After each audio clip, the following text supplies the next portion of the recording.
All right, let's go. Welcome to eCom Raw Reality episode 29. And in this one, we will chat as always about e-commerce, Shopify, meta ads, ads in general, email marketing, and more specifically, why you should ideally sell to the rich. So, what does that even mean? Because rich is not an exact word, meaning that what does rich even mean? Someone who makes 50K a year? Because 50K a year in Europe will get you very far. 50K in the US, not as much, right? Then, is it 100K? Is it 150K? Is it 200K? And this is where things get blurry, right? But in most cases, we can think of high earners. And in the US, for example, that would mean, and I'm just coming up with some numbers here because it depends on anyone out there, but anyone who makes around 6 figures, right? That's one of those numbers you can go about, even though if someone makes 98K, does that mean they are not high earners? Probably they are, depending on where they live. If they live in New York, probably not. If they live in Ohio, maybe yes. So, someone who earns more than they spend and they don't really have so many fixed costs, right? Meaning that they don't have a Lambo, they don't have a Bugatti, right? So you have enough disposable income. That's the main aspect, right? And for example, even I would call myself a high earner because I do have enough disposable income, meaning that I can buy too many things that I don't really need sometimes, right? So in most cases, it's those of us who can throw away $50 and we won't even care about that because it's not a big deal, right? However, if you look at my country, for example, Romania or other places here in Europe, if you are, let's say, earning around $1,000 if we make the conversion to US dollars, and from that 1,000, 400, maybe even up to 500 goes to rent. So you have 500 left, right? Then food, maybe $200. So you have around 300. Then electricity bills, everything, let's say 100, just making quick math here. You have around 200 left, right? So when you have $200 left, will you actually buy without any worry some kind of new product on the market, or you will just keep your money, stay safe, don't try anything new, right? And I'm talking primarily about consumer goods, about this space that we're in called e-commerce. Buying online, just because sometimes we're shown an ad, we have enough disposable income, we have enough savings, and we just want something new, right? It's just like with someone getting bored by reading one type of book or by a hobby, and you want to try something new, right? And this is exactly the same in e-commerce. And when you think about who to sell to, right? Do you want to sell to that person who has only around, let's say, $200 for like fun, or even $100 for fun, right? Because I mean, with $100 you could have enough fun.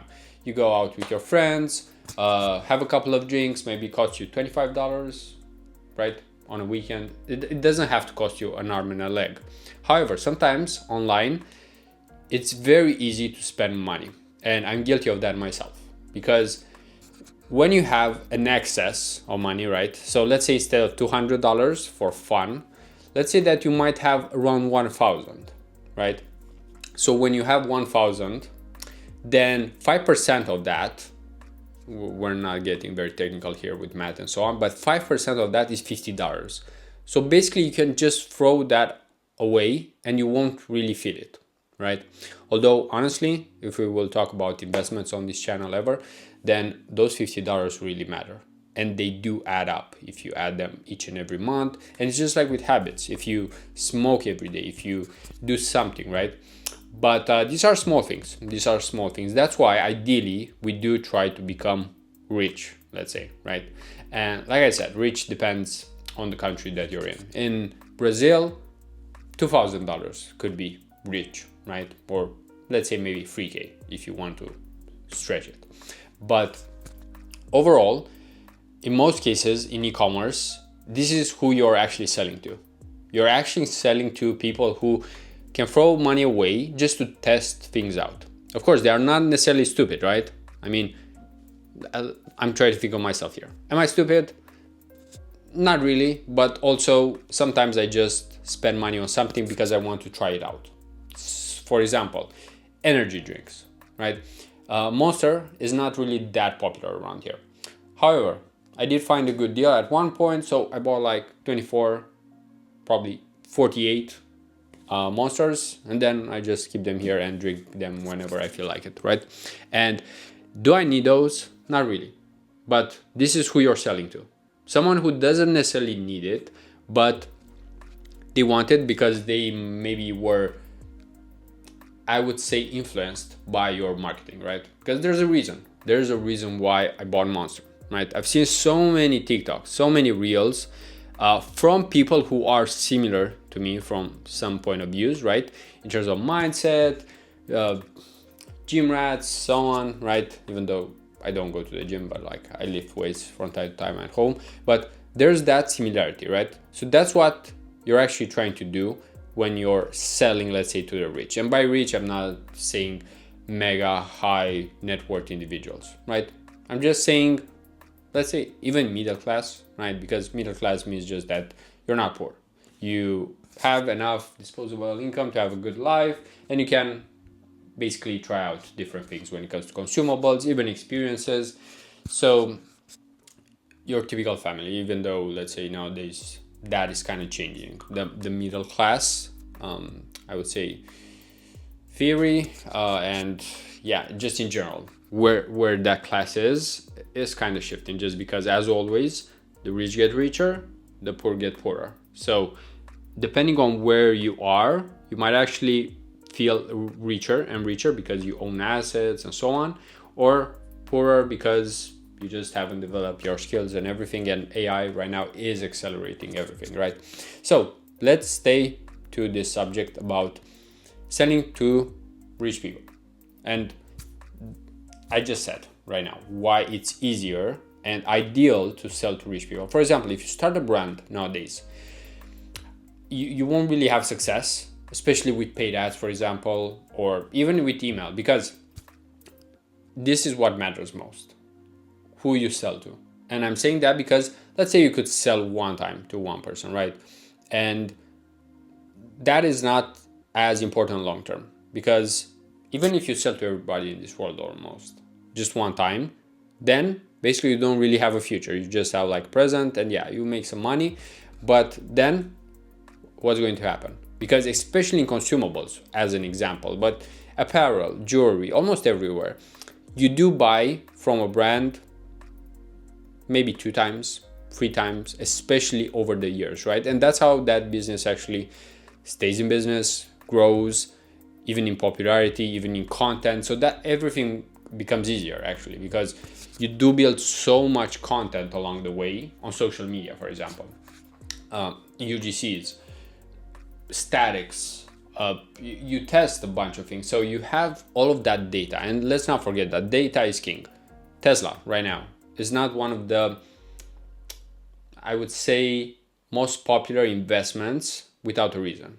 It is because when you're investing in Tesla as a company, you're investing in its future cash flows, and it's always considered overvalued. And I'm not the expert right now to actually tell you if it's overvalued or not, because it depends on the future and no one knows what will happen in the future. But the thing is that they have so much data collected that basically no other company out there has as much data as them. The only other competitor that they have to some extent is Waymo, which is owned by Google, and actually they do more rides right now, autonomous drives. However, they don't have as much data. They didn't start collecting as early as Tesla, right? And that data is really important because, as we know, the more data you feed to an AI, the better decision it is able to take. And look at Meta. Coming back to our main subject, look at Meta. Why has it grown so much? Because it was able to find the people who are most likely to buy. the people who are, let's say, maybe even impulsive, and then we get into personality traits here. When it comes to people who just like to buy, they click, they have more disposable income. I mean, you don't even have to ask them, right? Meta's AI algorithm can see that when this person clicks, usually they tend to buy. So if this person buys this type of stuff, this type of supplements, this type of proteins, and so on, they are more likely to also buy from another brand because maybe they like new things, right? Even myself, I'm pretty loyal, I would say, to brands, meaning that if I buy one time and I like it, and then maybe even a second time, then I'm very likely to stick with that brand. However, it doesn't mean that I'm not going to try some new brands, right? Because it doesn't cost me anything, right? It doesn't cost me like anything except money. And money is not the most important thing. It doesn't cost me respect. It doesn't cost me morality or anything, right? Like you can buy from whoever you want. And that is why in most cases you would want to sell to this type of people, because these are the ones that are holding the economy more or less. The people who are buying stuff just because the marketing machine, the consumerism that exists continues to grow, we could say. And that's normal. That's actually healthy for the economy. And that's why it's not ideal when you actually like are very frugal, because to some extent you're also not enjoying as much, although there's definitely here a spectrum, right? You don't want to be maybe very minimalistic because you won't experience some things, like even buying stuff sometimes, especially if you have that disposable income, right? If you have even 10K more, 20K more at the end of your life, that won't really matter, right? So that's why we do buy some shit from time to time. And at the same time, you also don't want to be like either a hoarder or buying continuously, because you just won't have enough money to invest, to gift to other people, and so on, right? So this is where we have to find a balance, and it's like a spectrum, just like with anything. But in most cases, on Meta, on Google, almost everywhere, you do want to get the people who are more likely to buy again and again, the more people who are likely to buy after just clicking right away and not clicking and then waiting 7 days, searching you on Google, searching all the reviews, then of course seeing another ad on Meta, and that's because they convert, right? That's why they will convert. So fortunately, there are enough people out there like that, and it might actually grow, because the more you work from home, actually the more productive you could become over time. So there should be an influx of that, but I don't know.